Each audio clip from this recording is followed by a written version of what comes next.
He mocked me, belittled me, and made every family gathering a nightmare.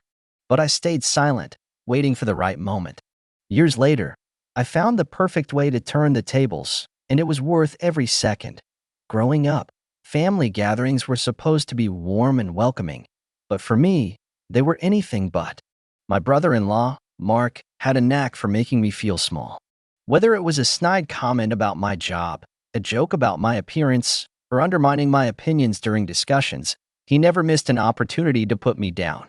At first, I tried to brush it off, thinking maybe I was being too sensitive.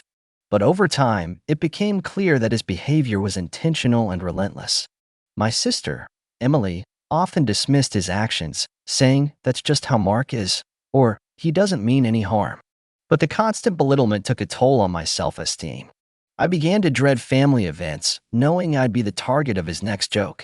One Thanksgiving, after a particularly humiliating comment in front of the entire family, I decided enough was enough. I started focusing on my personal growth, channeling my energy into my career and self-improvement. I took courses, networked, and eventually landed a promotion that significantly boosted my confidence. Meanwhile, Mark remained stagnant, still clinging to his outdated job and superiority complex. Years passed, and I continued to rise professionally, eventually starting my own successful business. Then, fate intervened. Mark's company downsized, and he found himself unemployed and struggling. One day, he reached out to me, unaware that I was now the CEO of a thriving enterprise in his field. He applied for a position at my company, and I saw the perfect opportunity. I invited him for an interview, keeping my identity under wraps. When he walked into the conference room and saw me sitting at the head of the table, his face turned pale. I greeted him warmly, pretending not to notice his discomfort. The interview proceeded professionally, but I made sure to subtly highlight the values of respect, humility, and teamwork, qualities he had long lacked. After the interview, I thanked him for his time and informed him that we'd be in touch. A week later, I sent him a rejection letter, citing a mismatch in company culture. It wasn't about revenge. It was about standing up for myself and showing him that the tables had turned.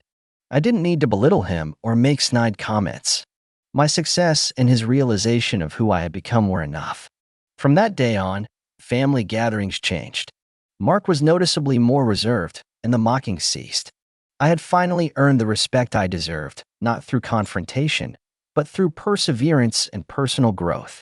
The silence that followed that family gathering was deafening, but not in a bad way, in a peaceful, victorious kind of way. For the first time in years, I sat at the dinner table without feeling like I had to shrink myself just to keep the peace. Mark didn't crack any jokes.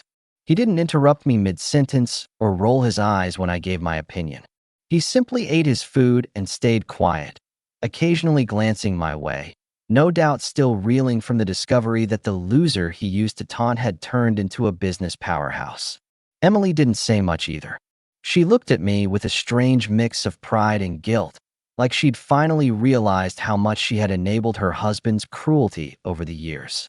But I wasn't bitter toward her. I had moved on. I had grown. The real victory wasn't just about Mark seeing who I had become. It was about me becoming someone I could be proud of, regardless of what anyone thought. Still, the story didn't end with that one interview and a rejection letter. A few weeks later, Mark reached out again, not to ask for a job, but for advice. He wanted help getting back on his feet. At first, I hesitated. Part of me wanted to ignore the message, let him stew in the same silence and self-doubt he had forced on me for years. But something in me had changed. I wasn't seeking revenge anymore. I was seeking peace. So I agreed to meet him for coffee. When we sat down, he was clearly nervous. Gone was the arrogant, smug brother-in-law I used to know. In his place was a man who had been humbled by life. He admitted to being a jerk, confessed that he had always felt insecure around me because I was kind and patient, traits he didn't understand or respect until he lost everything. I listened quietly, letting him speak, watching as he unraveled his years of bitterness right there at the table.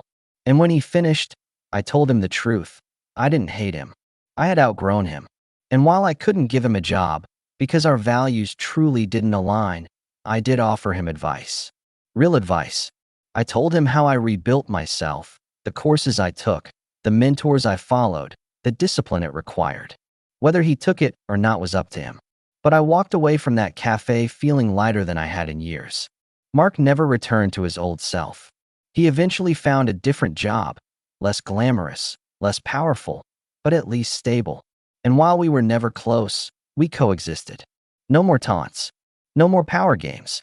Just a quiet understanding between two people who had once been at odds, but were now on parallel paths.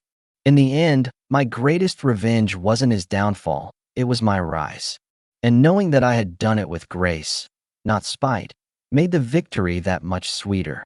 A few months after our coffee meeting, I received an unexpected invitation to a charity gala organized by a prominent nonprofit in our city.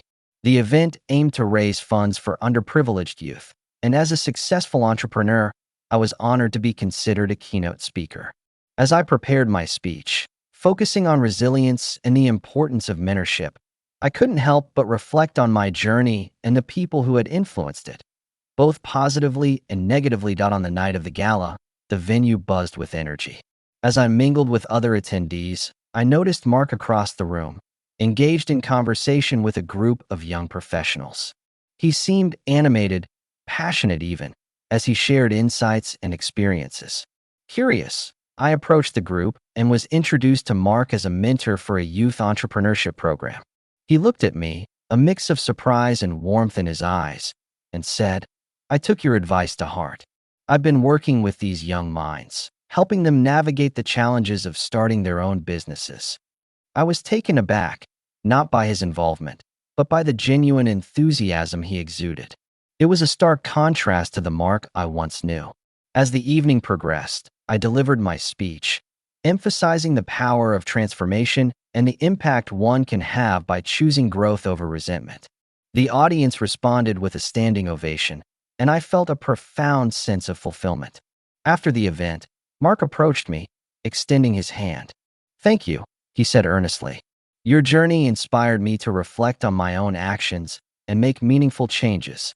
We stood there, two individuals who had once been at odds, now connected by a shared understanding of personal growth and redemption. In the end, the most satisfying revenge wasn't about proving someone wrong or seeking retribution. It was about rising above the negativity, embracing personal development, and inspiring change, not just within oneself, but in others as well. My story had come full circle, not with a triumphant declaration of victory, but with a quiet acknowledgement of transformation and the enduring power of empathy.